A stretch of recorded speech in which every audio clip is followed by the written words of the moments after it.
네, 안녕하세요. 안녕하세요. 아, 예. 37페이지. 일단 37페이지요.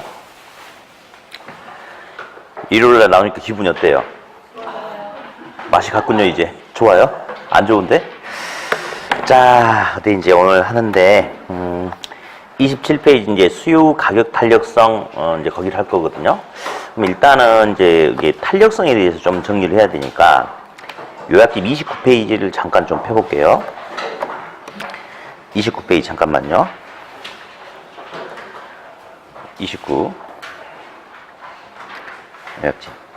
거기 보니까 이제 탄력성의 분류가 나와요. 그래서 이제 뭐 가격 탄력성, 소득 탄력성, 교차 탄력성이 있는데, 소득 탄력성 이건 저번 주에 살짝 봤는데 우리 뭐 정상제 열등제라는 소리 잠깐 들어봤잖아요. 소득이 증가할 때 수요량도 증가하면 정상제, 소득이 증가하는데 오히려 수요량이 감소하면 열등제, 이런 소리 들어본 적 있죠. 자, 그러면서 이제 조금 이따 뒤에서 다시 또 저번 주 우리가 콜라 사이다 하면서 대체제 보완제 하면서 이런 내용을 했는데 묶어서 한번 다시 들어가면서 교차 탄력성까지 좀 들어가야 되고, 일단은 가격 탄력성 개념만 잠깐 볼게요. 가격 또는 임대료 탄력성은 가격의 변화율에 대한, 물건 가격의 변화율에 대한 수요 또는 공급량, 수요 또는 공급량의 변화율로 이렇게 측정을 하는 건데, 일단 보자. 첫 번째 1번. 가격이 10%가 만약에 인상되는데 수요량이 20% 감소했다. 그러면 10분의 20 보세요. 가격의 변화에 비해서 양의 변화가 더 커요, 작아요? 크죠? 그죠? 그럼 이런 경우를 탄력적이라고 하는데 도대체 왜 탄력적인지 볼까요? 10분의 20은 2인가요? 2? 2라는 것은 분모가 반응했을 때 분자는 2배만큼 다가온다 이거지. 그러면 분수는 제가 비교할 때 2라고 비교한다고 했던 거 기억나시죠? 그 2는 1보다 커요? 그죠? 그러면 보니까 1번 같은 경우는 탄력성이 크다. 그래서 탄력성이 크니까 뭐라고 불러준다? 탄력적이다 라고 이렇게 일단 불러주는 거고, 다음 두 번째 볼게요. 두 번째는 가격이 10%가 인상이 되는데 수요량은 5%만 감소했대. 그러면 가격의 변화에 비해서 양의 변화가 커요, 작아요? 작게 나타났죠? 해보니까 0.5가 되겠어요? 0.5? 자, 0.5는 1보다 크다, 작다? 1보다 작다. 그래서 얘는 보니까 탄력성이 작다. 그러니까 탄력적이지 않고 뭐라고 한다? 비탄력적이다 라고 이렇게 한다는 거 일단 개념 하나 잡아놓고, 다음 우리 요약집 중간에 보니까 2번 가격 탄력성 나왔죠? 그렇죠? 그러면서 이제 동그라미 1번, 2번 뭐 항상 나오죠. 예. 수요란 사람은 돈 주고 물건을 이제 선택한 사람이니까 수요 탄력성은 선택할 수 있는 대체제가 다양하게 많냐 그렇지 않냐. 그래서 선택할 수 있는 대체제가 다양하게 많으면 수요가 탄력적, 그렇지 않으면 수요가 비탄력적. 돈이 많은 주택 수요계층과 돈이 적은 주택 소유계층은 누가 더 탄력적일까요? 돈 많은 사람이라고 대답하지 말고 주택 수요계층이 더 탄력적이다 이렇게 하면 되겠죠? 그렇죠? 다음 동그라미 2번. 공급의 탄력성은 시장에서 필요로 하는 물량을 충분하게 많은 양을 공급으로 대체해 줄 수 있으면 공급이 탄력적, 그렇지 않으면 공급이 비탄력적이다. 그렇게 한다고 그랬고, 밑에 확인 박스는 100% 시험에 나오죠. 별표 쳐 있나요? 그래요. 안 치신 사람도 쳐놓으면 좋겠어요. 먼저 1번이 제일 잘 나오는 거. 항상 부동산 공급에는 시간이 걸린다. 그래서 어쨌든 1번, 2번, 1번. 측정 시간으로 분석 땡땡. 단기 공급은 비탄력적, 장기 공급은 탄력적. 맞죠? 그렇죠? 2번. 생산에 소요되는 시간을 본다. 자, 분필처럼 생산에 소요되는 시간이 짧을수록 공급은 탄력적. 생산에 소요되는 시간이 길수록 공급은 비탄력적. 다음 3번. 비용 변화에 따른 분석. 자, 비용 감소 산업이라고 나와 있죠? 생산하면 생산할수록 생산 비용이 감소하는 산업을 좀 더 이슈간 경제용어로 뭐라고 해요? 야, 여러분 많이 유식해진 것 같지 않아요? 입에서 규모의 경제라는 용어가 나오잖아요. 인생 성공한 것 같아. 이제 점수만 올립니다, 이제. 점수만. 그래, 규모의 경제죠. 그러면, 비용 감소하는 규모의 경제 같은 경우는 소량으로 생산하는 것보다 생산량을 증대시키면 증대시킬수록 생산 단가가 싸죠. 그럼 공급자는 많은 양을 한꺼번에 만들려고 해요. 그러니까 공급이 더 시장이 많이 나올 수 있겠죠. 그러면 공급이 더 탄력적. 자, 그렇지 않고 생산량을 증가시킬수록 오히려 생산 비용이 비싸져 버리는 비용 증가 산업이라면 많은 양을 만들어낼수록 비용 부담이 커지니까 필요한 양만큼 소량으로만 만들려고 하겠죠. 그러면 공급이 비탄력적 그렇게 하겠죠. 다음 공적 규제가 강화되면 건축 인허가 등이 까다롭고 그러면 공급은 비탄력적. 공적 규제가 완화돼서 이렇게 용도가 다양해지면 공급은 더 탄력적. 항상 나오죠. 하나 더 넘겨서 31페이지 하나만 더 보고 이제 바로 문제 좀 들어갈게요. 31페이지 중간에 그림이 있는데 우리 이런 소리 했죠. 고속도로처럼 수평에 가까우면 탄력적, 수직에 가까우면 비탄력적. 이런 소리 들어본 적 있었죠? 그렇죠? 그럼 한번 써볼까요? 자, 탄력성과 곡선의 형태를 보니까 첫 번째, 자, 수평에 가까우면 뭐라고 그랬어요? 그렇죠. 수평에 가까우면 탄력적이다. 탄력적. 다음, 수직에 가까우면 비탄력적이라고 한다고 그랬죠? 수평에 가까우면 탄력적, 수직에 가까우면 비탄력적이라고 하는데 요것이 이제 어떻게 나타나는지 한번 살펴보자. 어디 볼게요. A 수요곡선과 B 수요곡선이 있어요. 누가 탄력적이에요? B가 더 탄력적이죠? 그러면 탄력적일 때는 기울기가 작고 기울기가 완만하고, 비탄력적일 때는 기울기가 크고 기울기가 급하죠? 그렇죠? 그래서 탄력적일 때는 기울기가 작다. 기울기는 급하다, 완만하다 이렇게. 다음, 비탄력적일 때는 기울기가 급하다, 완만하다, 기울기 급함 이렇게. 자, 그러면서 얘가 탄력성이 더 큰 거죠? 근데 기울기는 얘가 작죠? 탄력성과 기울기는 서로 반비례. 이것도 기억나시죠? 그러면 이제 이 둘을 묶어서 A의 수요곡선과 B의 수요곡선이 있다. 이 그림이 나오면 무조건 질문하는 게 있죠. 누가 더 탄력적이냐 비탄력적이냐를 물어보는데 그렇게 표현하지 않고 A하고 B 중에 누가 더 대체제가 많냐 대체제가 적냐 그렇게 물어보죠. 누가 더 대체제가 많아요? B가 수평이 더 가까우니까 탄력적이니까 대체제가 더 맞는 거죠. 다음 이것도 봐요. C의 공곡선하고 D의 공곡선이 있어요. 자, 누가 단기 공급이냐 누가 장기 공급이냐. 누가 단기? 자, 단기 공급은 비탄력적. 자, 곡선의 길기가 C가 급하죠. 그러니까 얘가 단기 공급, 얘가 장기 공급 이렇게. 다음 나온 김에 이것도 정리해요. 수평에 가까우면 탄력적이라고 했는데 정말 완전히 수평이면 요거면 무슨 탄력적이죠? 완전 탄력적이죠. 완전 탄력적.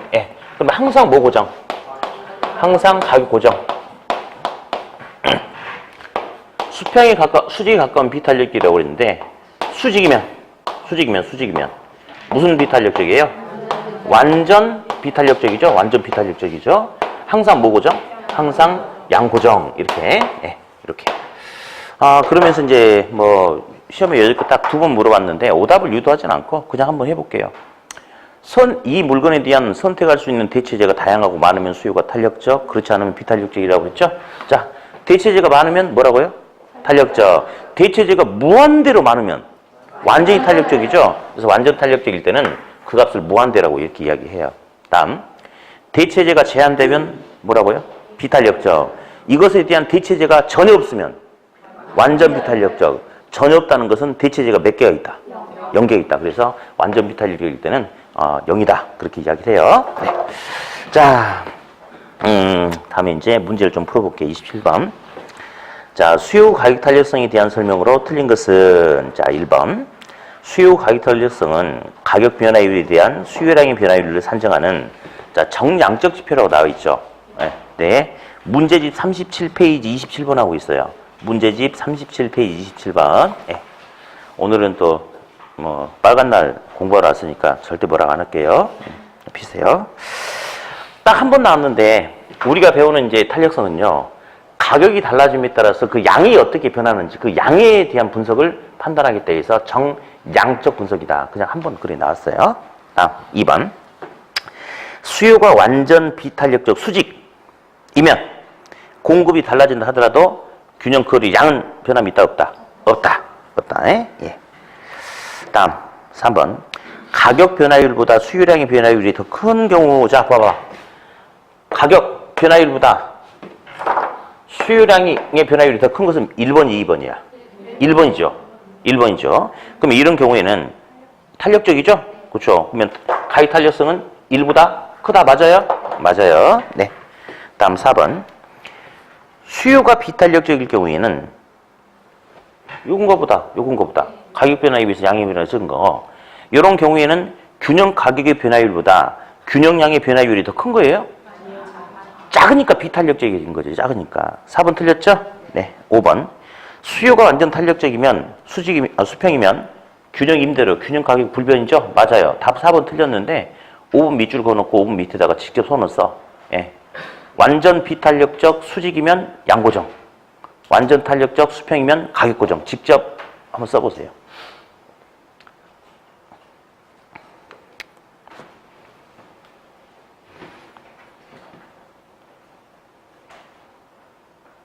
항상 나오죠. 수직, 완전 비탄력적이면 양고정.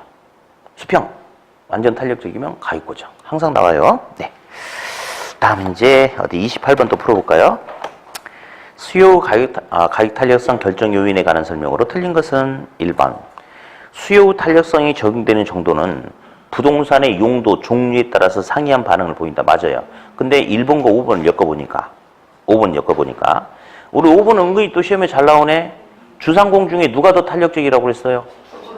주거용 부동산이 선택할 수 있는 대체주택이 훨씬 더 많은 거죠. 그래서 주거용이 상공업용보다 더 탄력적이다라고 그렇게 이야기를 했어. 근데 5번을 보니까 주거용 부동산의 가격 탄력성은 상업용이나 공업용 부동산에 비해서 탄력성이 작은 편이다 하면 돼요, 안 돼요? 안 되는 거죠. 틀렸죠? 네. 이제 우리 좀 이따가 이제 거미집 이론도 할 거거든요. 우리 거미집 이론은 공급의 비탄력성을 설명하기 위한 이론이야.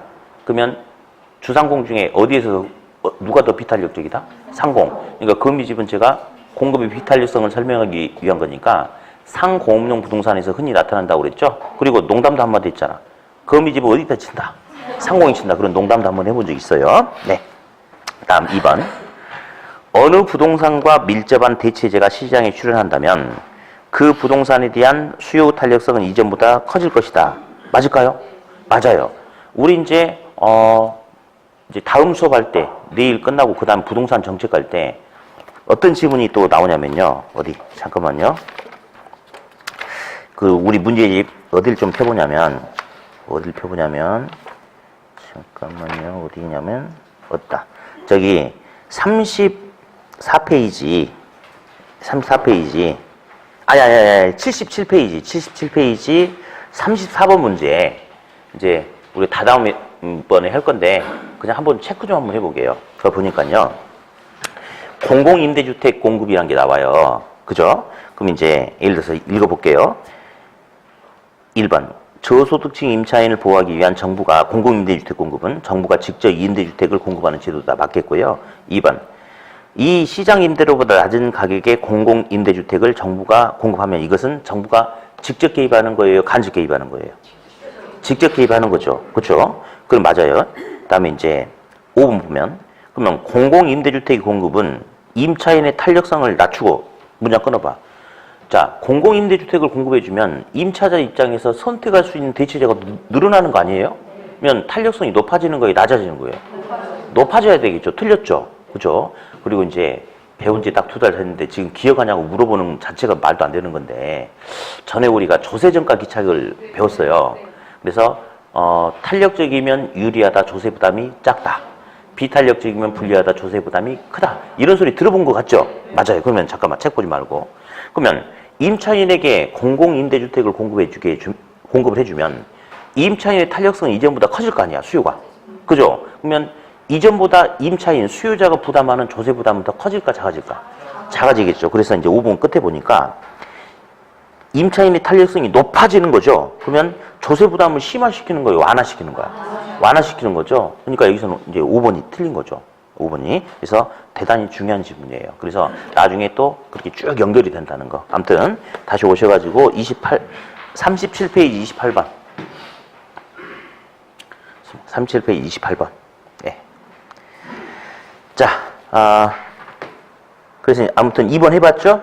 3번. 부동산의 용도 전환이 용이할수록 수요 등 공급이 든 탄력성 커지는 거 맞고. 다음 4번. 부동산을 큰 덩어리로 하나로 보는 게 아니고 지역별로 용도별로 무슨 별로 막 쪼개다 보면 선택할 수 있는 대치제가 훨씬 더 많아지겠죠? 예, 그래서 탄력성을 세분화할 경우 탄력성은 더 커진다. 그렇게. 네. 답 5번. 29번. 수요 탄력성에 관한 설명으로 옳게 설명이 된 것은 1번. 수요 가격 탄력성이 완전 탄력적 수평, 가격 고정, 수평. 1번이 정답이네? 허무하게. 예. 다음 2번. 균형 가격의 변화율과 균형량의 변화율이 같으면 수도해 보세요. 분수에서 분수에서 분모하고 분자의 값이 똑같대. 그럼 얼마가 되는 거죠? 같으면 1인 거예요. 같으면 1. 0이 아니고 1이죠? 틀렸고요. 다음 3번. 균형 임대료 변화보다 균형 거래량의 변화율이 크게 반응한다는 거야. 1번, 2번 몇 번이에요? 얘 봐봐. 이게 몇 번이야? 가격에 비해 양의 변화가 큰 거. 1번이죠? 그럼 탄력적, 비탄력적? 탄력적이죠. 그렇죠. 비탄력적이 아니고 탄력적. 이렇게. 자, 4번, 5번 묶어보세요. 4번, 5번. 4번은 보니까 뭐라고 나있냐면 가격 탄력성 일부다 어떨 경우? 요걸 말하고 있네. 요거. 작을 경우. 탄력적, 비탄력적? 비탄력적이죠. 그래요. 통상 시험은 거의 대부분 탄력적이면, 비탄력적이면 이렇게 주는 게 일반적이지만 어쨌든 한 번씩 여기처럼 탄력성 일부다 작을 경우, 그러니까 작으니까 탄력성이 작은 거니까 탄력, 비탄력, 비탄력. 5번은 탄력성이 일보다 큰 경우라고 했죠? 그러면 요거 말하네. 가격에 비해서 양의 변화가 크니까 일보다 큰 경우. 탄력적이죠? 예, 그렇게 표현한다는 거. 자, 그러면, 공급자는, 가격을 올리느냐, 내리느냐, 이 자체가 중요한 게 아니고, 아무튼 종전에 비해서 총 수입이 늘어나게끔 하려는 방법을 찾으려고 하겠죠. 그러면, 수요가 비탄력적이다. 그러면 공급자가 이 물건 파는데 이 물건에 대한 대체제가 별로 없다. 예를 들어서 이 알약만 먹으면 암기력이 한 10배가 좋아지는 알약이 있다. 우리 먹어야 돼, 안 먹어야 돼요? 많이 먹어야 되는 거 알죠? 그렇죠? 근데 이 물건을 파는 사람은 전국에 한 3군데밖에 없어. 그럼 수요가 비탄력적이죠. 그러면 수요가 비탄력적이면 공급자가 소비자에게 아쉬운 소리 할 필요도 없겠는데? 그렇죠? 알아서 사러 오겠는데? 광고도 별로 안 해도 오겠네? 그렇죠? 가격 올리겠어요? 낮추겠어요? 그렇죠? 수요가 비탄력적일 때는 가격을 인상해야 총수입이 증가하는 거고, 반면에 주유소 같은 경우는 시내 곳곳에 다 있잖아요. 주유소 같은 경우는 그래서 소비자가 봤을 때 탄력적이에요. 대체 주유소가 많지 않습니까? 조금만 가도 다 있으니까. 그럴 때는 한 30원만 가격 주변보다 높게 한다 해도 손님들이 많이 안 가버릴걸요? 그러니까 수요가 탄력적일 때는 박리, 담의 효과를 얻기 위해서 어떻게 해야 돼? 가격을 인상이나 가격을 인하해서 총수입을 증가시키려고 해야 돼요.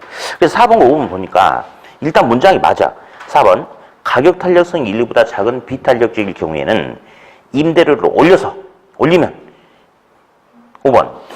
탄력성이 일보다 클 경우에는 임대료 가격을 내리면 여기까지 맞는데 이렇게 하면 총수입이 종전보다 증가하는 건데 둘 다 총수입 감소라고 잘못 나와 있어요. 그래서 전체적인 내용은 맞지만 맨 끝에 이렇게 하면 총수입이 증가한다라고 둘 다 바꿔놓으시면 돼요. 4번, 5번. 그래서 아무튼 4번, 5번도 중요하니까 정리 잘 해놓으시고 맞는 것은 몇 번? 1번. 넘기세요. 자, 이제 30번 문제가 있는데요. 이제 가격 탄력성을 최초의 값을 기준으로 계산하시오 하고 중간값을 기준으로 가격 탄력성 계산하시오 이 두 가지가 있는데 자 이제 요 30번 문제 풀기 전에 우리 다시 차분하게 요거 먼저 한번 해보고 갑시다. 요거 자 이렇게 한번 볼게요. 가격과 수량과 관계가 있는데 자 100원이라는 가격에 소비자가 10개를 사려고 한다. 이렇게 근데 가격이 200원으로 인상이 되면 소비자는 5개만 사려고 한다. 이렇게. 그러면 요걸 연결해 놓은 이제 수요선이 이렇게 있어요. 그러면 최초의 값이 100원에 10개를 사려고 한다. 이제 이렇게. 자, 그러면 똑같은 수요 곡선상에서 어떤 일이 벌어지냐면요. 최초의 값을 기준으로 탄력성 계산하는 값과 변화된 값을 기준으로 탄력성 계산하면 그 답이 다르게 나와요. 그래서 이제 중간값을 기준으로 계산하시오. 이제 이것도 나와 있는데 먼저 우리 최초의 값을 기준으로 계산 한번 해볼게요. 자, 기억. 최초의 값을 기준으로. 그러면 탄력성은 가격의 변화에 대한 양의 변화잖아요. 그러면 가격이 최초에 얼마예요? 100원이죠? 100원. 예, 100원. 100원이란 가격에 10개를 기준으로 이제 계산 한번 해보면, 자, 100원이란 가격을 기준으로 가격이 100원에서 200원이 됐다는 것은 100원만큼의 가격 상승의 변화가 생기지 않았을까요? 그죠? 그 다음 수유량은 10개에서 5개 됐다는 것은 5개의 변화 생긴 거죠? 자, 그러면 이거 약분하면 이거 1이잖아요? 이거 약분하면 얼마? 0.5죠? 그렇죠? 1분의 0.5는 얼마? 0.5. 이렇게. 근데 이제 두 번째, 니은. 중간값을 기준으로 탄력성을 계산하시죠. 똑같아요. 똑같아. 대신에 노란색만 달라져요. 가격 100원과 200원의 중간값 얼마? 150원이죠? 그렇죠? 예. 다음 100원, 200원 사이에서는 100원만큼의 변화가 생깁니까? 맞죠? 다음 5개하고 10개의 중간값 얼마? 7.5개. 5개, 10개 사이에서는 5개의 변화 생겨요? 그렇죠? 자, 그러면 요거 계산기로 때려보면 0.66 정도 됩니다. 요것도 0.66 정도. 그러면 1이 되겠어요? 이렇게? 자, 이제 이런 것을 이제 구분해서 물어보는 거죠. 요걸 물어보기도 하고, 요걸 물어보기도 하고. 자, 보니까 기억과 니은은 차이가 노란색만 차이가 있고 나머지 똑같죠. 그러니까 기준을 최초의 값을 기준하느냐, 중간 값을 기준하느냐, 그 차이 외에 나머지 풀이 방식은 똑같아요. 자, 이것도 해보죠. 그럼 30번. 5만 원에서 4만 원으로 가격 하락하고 수유량이 120에서 180으로 늘었다. 그럼 해보자. 가격. 5만 원에서 5만 원, 4만 원 중간값이 얼마예요? 4만 5천 원. 아이, 정말 좀 추접스럽게 숫자가 나왔어. 그냥 좀 편하게 주시죠. 아무튼 그래. 그럼 5만 원에서 4만 원이 됐으니까 만 원만큼의 변화가 생겼습니까? 그렇죠? 예. 다음. 수유량은 최초 120개였죠. 180개가 되는 거죠. 120 더하기 180은 300. 나누기 반땅 하니까 150. 그러니까 중간값은 150. 120과 180 사이에서는 얼마의 변화가 생겼어요? 60. 자, 그럼 이제 계산기로 하면 되지. 한번 두드려 봅시다. 계산기. 60 나누기 150 한번 쳐주세요. 얼른 쳐봐요. 0.4가 될 거예요. 자, 만 나누기 45,000 쳐보면 0.2 이렇게 되지 않겠습니까? 그러면 0.4 나누기 0.2 정도 쳐봐요. 그러면 1.8 정도 나오는 거죠? 답은 그래서 1.8. 그렇게 하면 됩니다. 특별한 거 없어요. 자, 이제 31번은 눈으로 할 거예요. 31번. 근데 이게 이제 시험에 안 나온다고 보면 돼. 왜? 예전에는 이렇게 해서 아주 짧게 한 문제를 줬는데 지금은 이제 이런 서비스 문제가 없다라고 생각하면 돼요. 그냥 눈으로 할게요. 가격이 4% 인상된대. 탄력성이 2래. 그럼 수요량은 가격의 2배만큼 변화가 생겨. 그러면 가격이 오르면 수요량은 증가해요, 감소해요? 아니,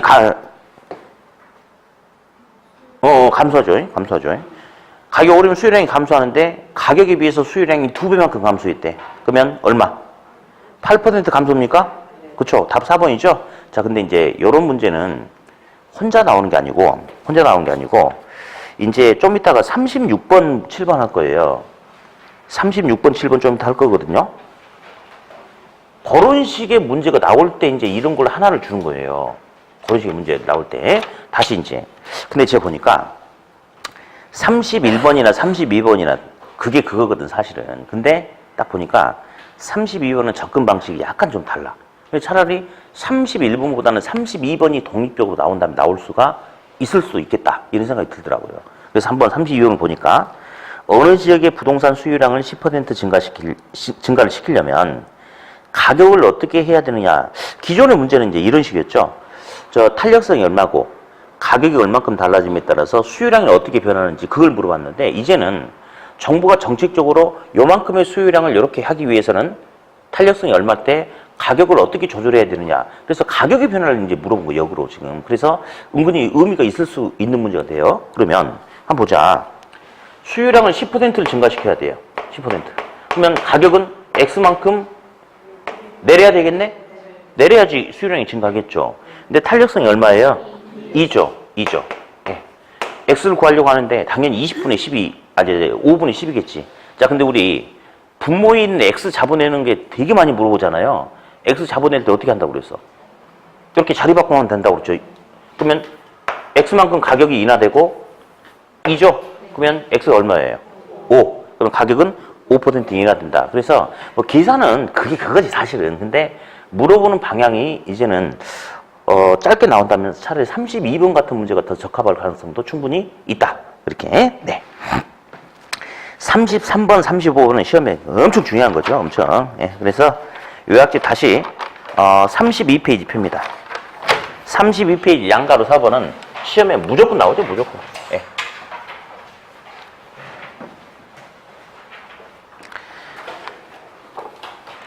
한번 해봅시다. 자, 문제를 보니까요. 상황을 보면 A란 물건의 가격이 10%가 인상되니까 그로 인해서 A의 수요량이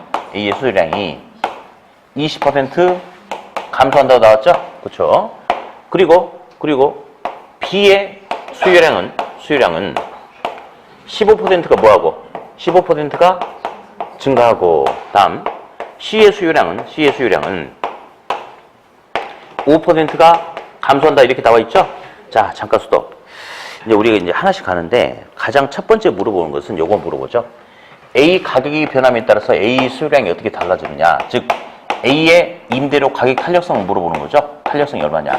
자, A의 가격 탄력성은요. A란 물건의 수요량이 가격에 대한 A량의 수요량의 변화가 어떻게 나타나는지 그렇게 측정하는 거죠.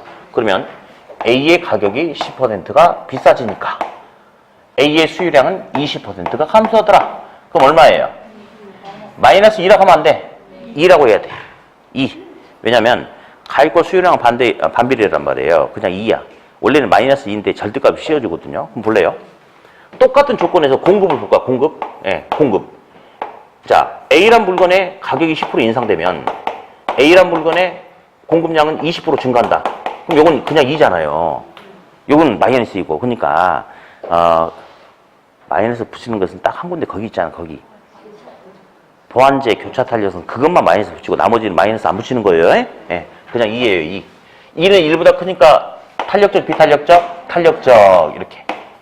일단 이거 하나 물어보고 다음 여기에 또 차분히 보게요. A란 물건의 가격이 상승하니까 B란 물건의 수요량에 영향 받았어 안 받았어? 받았죠. 그러면 A와 B는 뭔가 관련성이 있는 놈이야. 무관한 놈이 아니야. 다음 A란 물건의 가격이 10% 인상되니까 C란 물건의 수요량도 영향을 받았어요 안 받았어요? 받았죠. 그러면 A하고 C도 무슨 관계가 있는 놈이야. 근데 만약에 A란 물건의 가격이 10% 상승하는데 B란 물건의 수요량의 변화는 전혀 없다. 이런 관계가 나타날 수도 있죠. 예. 쌀 가격이 상승하니까 자동차 수요량이 증가하느냐 감소하느냐. 직접 영향 안 주고 안 받는 거죠. 서로 영향을 주고 받지 않는 관계다. 독립적인 관계다. 독립제라고 그렇게 이야기를 해요. 독립제. 자, 그러면 이제 요거 보자. 분명히 A하고 지금 B는 무슨 연관이 있어요. 그러면 첫 번째 물어보는 게 이제 요거 물어보고 그 다음 두 번째는 A란 물건과 B란 물건의 관계는 무슨 관계냐. 예? 그러면 있잖아요. A란 물건과 B란 물건 사이에서 물어보면 대체제 아니면 보완제인 거야. 정상제 열등제는 두 물건 사이에서 관계를 물어보는 게 아니고 소득이 달라졌을 때 이 물건이 어떻게 되느냐. 소득이 달라졌을 때 저 물건이 어떻게 되느냐. 거기에 따라서 정상제 열등제를 이야기하는 거고 지금은 두 물건 사이의 관계를 물어보죠. 그러면 무조건 대체제 아니면 뭐가 돼야 돼? 보완제가 되겠지. 자, 그럼 어디 보자. A 가격이 10% 상승하니까 A 수요량이 15% 증가했다. 비싸니까 A를 덜 사고 B를 더 많이 산다. 둘은 무슨 관계? 둘은 대체제 관계 되죠? 네, 오케이. 다음 두 번째. 또 그러면 A 가격에 대한 B제와 수요량의 교차 탄력성이 얼마냐를 또 물어보죠. 교차 탄력성. 그러면 교차 탄력성은 A란 물건의 가격 변화에 대한 B란 물건의 수요량의 변화로 측정하는 거 아니겠어요? 자, A란 물건의 가격이 10% 인상됐죠? B란 물건의 수요량은 15% 뭐였어요? 증가했죠? 10분의 15, 1.5? 오케이. 이렇게 하나 정리하고. 다음. A 가격이 10% 인상되니까 C제와 수요량도 영향을 받았죠? 그럼 AC도 무슨 관계가 있겠어, 없겠어? 분명히 있어요. 그러면 이번에는 A하고 C와의 관계를 통해서 야, A, C가 무슨 관계냐? A가 비싸니까 A를 덜 사고 C도 같이 덜 사고 둘이 무슨 관계? 둘이 보완제 관계. 다음 그러면 A 가격에 대한 C제와 수요량의 교차 탄력성이 얼마냐? 자 그러면 보자. A 물건의 가격 10% 인상됐어. 그랬더니 C 물건의 수요량은 몇 프로가? 5% 감소했죠? 얼마? 0.5 같은 소리 하지 말아주세요. 보완제의 교차 탄력성은 분모, 분자, 부호가 서로 반대죠. 명확하게 마이너스 0.5 이렇게 써줘야 돼요. 예, 이거 항상 시험에 나오죠. 항상. 예. 그러면 33번 가볼까요? 33번. 자, 33번. A제와 가격이 200원에서 150원으로 하락하니까 문장 끊어봐. 그럼 200원짜리가 150원이 된다는 것은 50원만큼 가격이 내린 거죠. 그러면 200원 중에 50원이 내렸다는 것은 4분의 1이 내렸다. 그러면 가격은 25% 하락하는 거죠. 그죠? 수요량이 200개에서 300개로 증가한다는 것은 200개에서 100개를 더 사게 되는 거니까 수요량이 50% 증가한대. 그러면 가격은 25% 하락하는데 수요량은 옆에 있는 수요량은 50% 증가했죠? 그러면 둘은 무슨 관계예요? 대체제야? 보완제지. 자, A 가격이 5% 하락하니까 A제와 수요량은 증가하겠죠. 그리고 B제와 수요량도 같이 증가했잖아. 둘이 무슨 관계? 보완제. 교차 탄력성은 A 가격 25% 가격 하락. B제와 수요량 50% 수요량 증가. 2가 아니고 마이너스 2죠? 그렇죠. 그러니까 답은 몇 번? 4번. 35번. 자, 35번에 이제 이렇게는 문제는 이렇게 구성은 안 돼요. 근데 시험 대비하는 차원에서는 괜찮아요. 자, 그러면 이것저것 다 물어보는데 한번 보자. 기억. 아파트 가격이 10% 상승하자. 자, 밑줄 그어봐요. 아파트 가격이 10% 상승하자. 아파트 수요량이 5% 감소하였다. 지금 동그라미 기억만 가지고 판단할 수 있는 상황은 뭐죠? 대체제 보완제 이런 거 아니야. 왜냐면 지 물건 하나만 갖고 지금 이야기를 했잖아. 그러니까 이거 가지고는 기억 가지고는 A란 물건의 가격 탄력성만 판단할 수 있는 거죠. 그러면 10분의 5니까 0.5죠? 예, 가격 탄력성은 0.5가 돼야 돼요. 0.5. 근데 5번 0.6이라고 했으니까 틀렸네. 지금 35번 하고 있어요, 학생. 35번. 자, 밑에 거. 네. 환장하겠어요. 네. 다음, 니은 또 볼게요. 아파트 가격이 10% 상승하자 빌라의 수요량이 5% 증가했다. 그러면 아파트 가격이 10% 상승하면 아파트 수요량이 감소하는데 빌라 수요량 오히려 증가했다. 둘이 대체제 관계죠? 예, 대체. 니은은 대체제. 그러면서 어디 보자. 아파트 가격이 10% 상승했는데 빌라 수요량이 5% 증가했으니까 0.5가 되겠다. 그러면 니은 아파트하고 빌라는 대체제, 교차 탄력성은 0.5. 4번 봅니다. 아파트와 빌라의 교차 탄력성은 마이너스 0.5예요. 그냥 0.5예요. 그냥 0.5죠. 틀렸네요. 네. 디귿. 소득이 5% 증가하자, 상승하자. 수요량이 3% 증가했다. 수도. 소득과 그 물건의 수요량은 정상제 열등제 판단하는 거죠. 소득이 증가하니까 수요량이 증가했으니까 일단 정상제. 근데 소득이 5% 증가하는데 수요량이 3% 증가했으니까 5분의 3은 0.6. 그럼 소득 탄력성은 0.6이죠? 근데 디귿 0.5라고 했으니까 틀렸네. 다음, 리을. 아파트 가격이 5% 하락하자. 아파트 수요량도 감소하고 오피스텔의 수요는 자, 다시. 아파트 가격이 5% 하락하니까 아파트 수요량이 증가하죠? 오피스텔도 수요량이 같이 증가했대. 아파트 오피스텔 기억 무슨 관계? 보완제. 1번 틀렸죠? 1번 틀렸어요. 2번. 교차 탄력성은 아파트 가격이 5% 하락하자. 5분의 수요량이 3% 증가했대. 그럼 마이너스 0.6 맞습니까? 네. 가격이 5% 상승하자 수요량이 얼마야? 3% 하락하자. 하락하자 3% 증가했으니까 마이너스 0.6이 되겠죠? 그렇죠? 답은 2번입니다.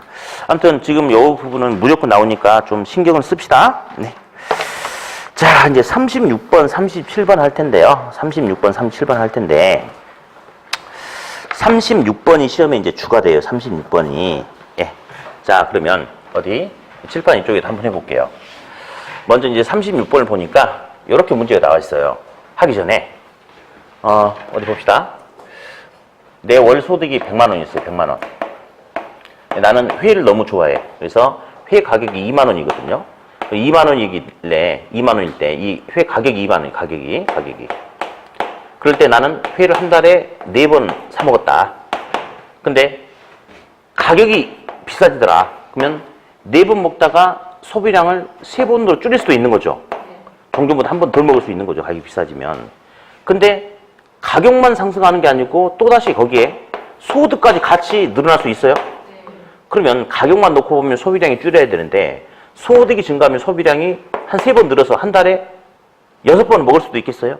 그렇죠? 이제 그걸 가지고 이야기할 거예요. 그러면 이제 첫 번째 36번.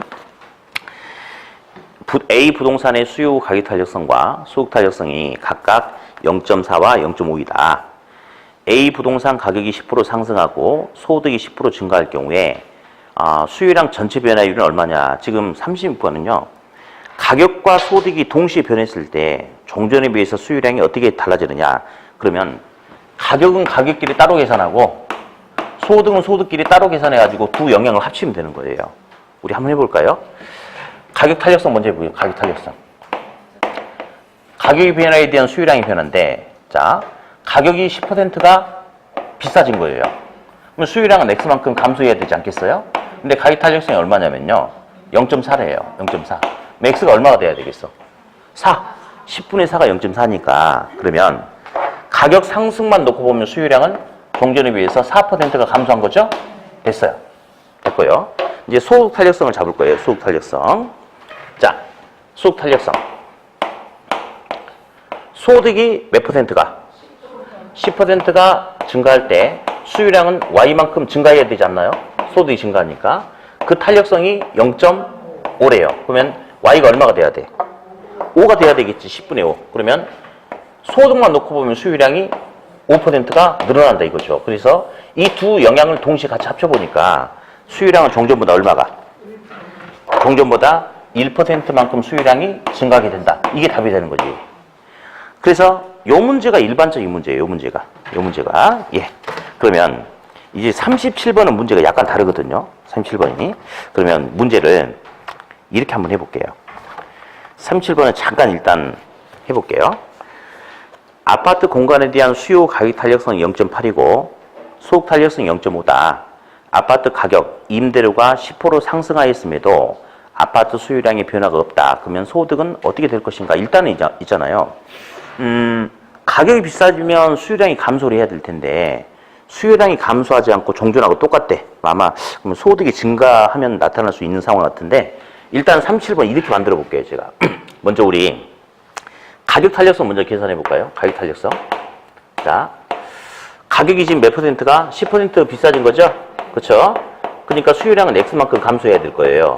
근데 가격 탄력성이 얼마래요? 0.8. 그러면 X가 얼마가 돼야 되나? 8이 돼야 되겠지. 그러면 가격만 놓고 보면 수요량이 8%의 수요량이 감소해야 돼요. 가격만 놓고 보면. 그죠? 근데 이제 소득 탄력성이라는 게 있어요. 소득 탄력성. 자, 소득 탄력성은 소득의 변화에 대한 수요량의 변화율로 측정을 해야 되는데, 자, 스톱. 근데 가격만 놓고 보면 수요량이 8%가 분명히 감소를 해야 된단 말이에요.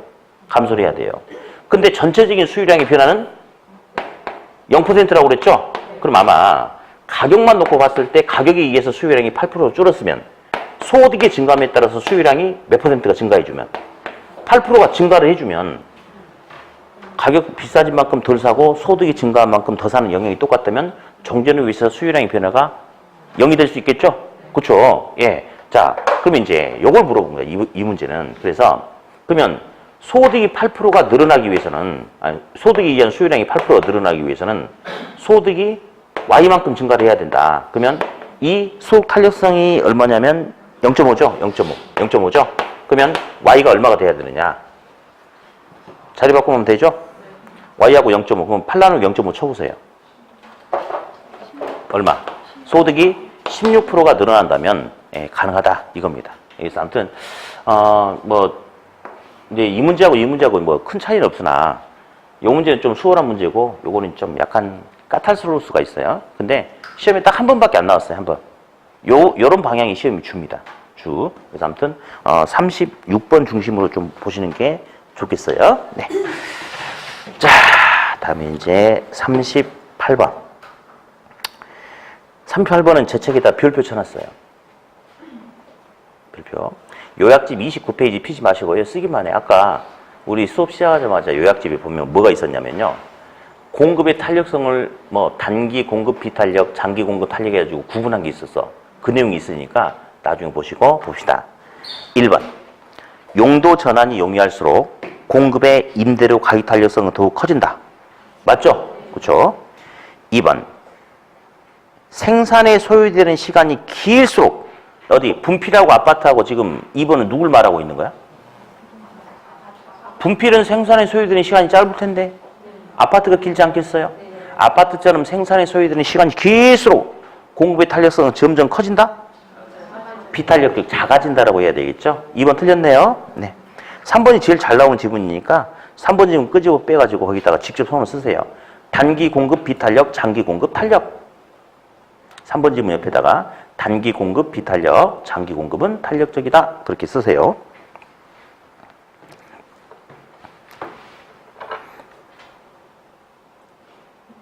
썼어요? 3번. 단기 공급의 임대료 탄력성은 장기 공급의 탄력성보다 작은 편이다. 비탄력적이다. 맞죠? 네. 4번. 건축에 대한 규제가 강화될수록 탄력성은 더 탄력적, 비탄력적, 비탄력적. 맞네요. 5번. 밑줄. 생산을 늘릴 때, 증가시킬 때 요소, 생산 요소 가격이 하락할수록 이게 비용 감소 산업이죠? 다른 말로 뭐라고 하죠? 규모의 경제, 또 다른 말로 비용 체감 산업. 다 그냥 써보자. 그냥 연습해보자. 비용 감소 산업, 비용 체감 산업, 규모의 경제. 다 똑같은 말이니까 한번 써봅시다. 그렇게.